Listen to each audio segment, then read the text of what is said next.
తను త్రవ్వి బాట చూపరా.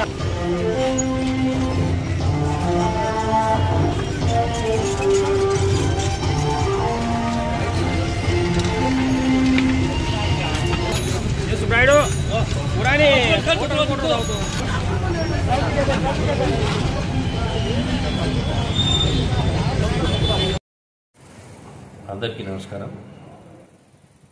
మన కేంద్ర రాష్ట్ర ప్రభుత్వాలు సంయుక్తంగా మరి స్వచ్ఛతా హీ సేవ 2024 అనే ఈ కార్యక్రమాన్ని అన్ని గ్రామ పంచాయతీలు, మున్సిపాలిటీలు, మున్సిపల్ కార్పొరేషన్లు అన్నిట్లో కూడా ఏకకాలంలో సైమల్టేనియస్గా ఒక షెడ్యూల్ ప్రకారము చేయడానికి ఆదేశాలు ఇవ్వడం జరిగింది.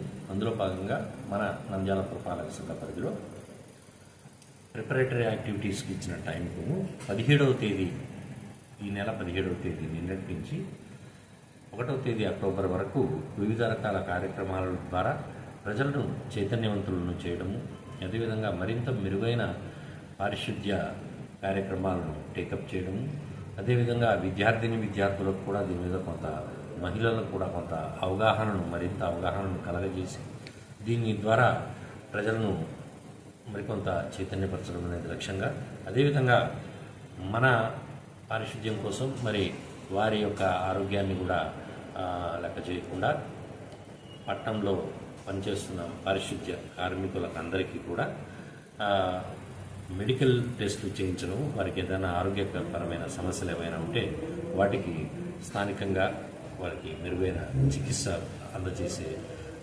ప్రక్రియలు ఈ 3 రకాల కేటగిరీస్ మనం ఇక్కడ టేకప్ చేయడం జరిగింది. అందులో భాగంగా నిన్న ఒక ర్యాలీ నిర్వహించడం, అదేవిధంగా జిల్లా కలెక్టర్ గారి ఆధ్వర్యంలో, తర్వాత అట్లాగే మన గౌరవ మున్సిపల్ చైర్పర్సన్ గారు, అలాగే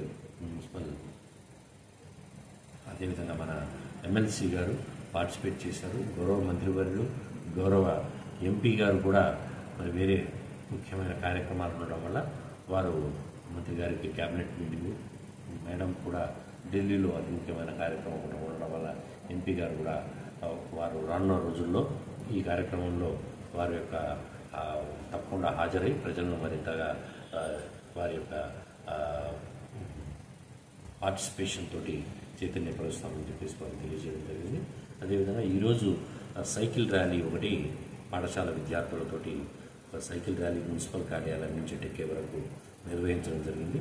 అదేవిధంగా ఈరోజు మా సిబ్బందికి, మున్సిపల్ పారిశుద్ధ్య సిబ్బందికి అర్బన్ హెల్త్ సెంటర్స్లో వాళ్ళకి దాదాపు అక్కడ ఉన్న అన్ని రకాల పరీక్షలు నిర్వహించడము, వారి యొక్క ఆరోగ్యానికి సంబంధించిన ఏదైనా ఇబ్బందులు ఏదైనా ఉంటే తగిన చికిత్స అందజేయడానికి కూడా తగు ఏర్పాట్లు చేయడం జరిగింది.